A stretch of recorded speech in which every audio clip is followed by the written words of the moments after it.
અમુક તો માણસો એમના એક પતિ પત્નીએ નક્કી કર્યું, બેનો સાંભળજો, કે મહેમાન આવે ને આપણા ઘેર એટલે આપણે બાજરું કરવાનું, આપણે બાજવાનું, એટલે મહેમાન ટકે નહીં, મહેમાન ટકે નહીં, એ માટે આપણે બાજવાનું. કે વાંધો નહીં. ખરા બપોરે 2 વાગે મહેમાન આવ્યા ભાઈઓ, અને જેવા મહેમાન આવ્યા એટલે આમને બાજવાનું ચાલુ કર્યું. આપણે મહેમાન આવ્યા છે, ચા નાખો.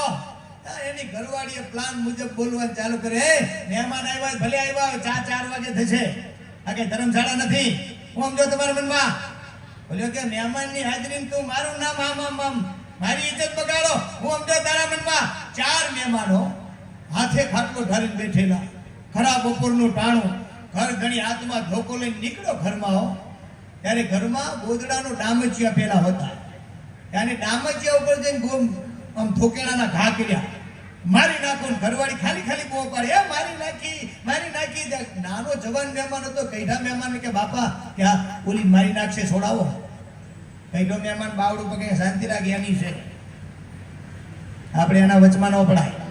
એ ભલે મારતો, એની જીભ તો જો માર ખાય એવી જ છે, નહીં તો ખરા બપોરે તો ચા નો રાંધવી પડે. આવી મહેમાન વચ્ચે વાતો કરે, ઓલી ઘરવાળી પ્લાન મુજબ આમ લુગડા ભેડા કરી, પોટલું વાળી કબે કરી, રોવા ચાલુ કરી. મારા બાપે કોઈ દી મને મારી નથી, કાચના કટોરા જે ઉછેરી મોટી કરી, 3-4 ધોકા માર્યા. હવે તારું ઘર માટે બીજી હું નહીં, હું જાઉં છું મારા પિયર. એમ તો નીકળી ભાઈ. મહેમાન તો હામું નામું જ રહે, આ તો ભાઈ આ ઘર ઘણી હતો, પાછળ ધોક્યા ને જવા નહોતો, પાદરમાં ન પૂગવા દઉં, ટાંટિયા ભાગી નાખું. સમજે પાછળ ને પાછળ ઘર ધણી ગયો. પતિ પત્ની 2 નીકળી ગયા, દરવાજો ઉઘાડો, મહેમાન એકલા. હવે મૂળ મુદ્દો એવો તો 2 જણા તળાવે નીકળી ગયા કપડા ધોવા.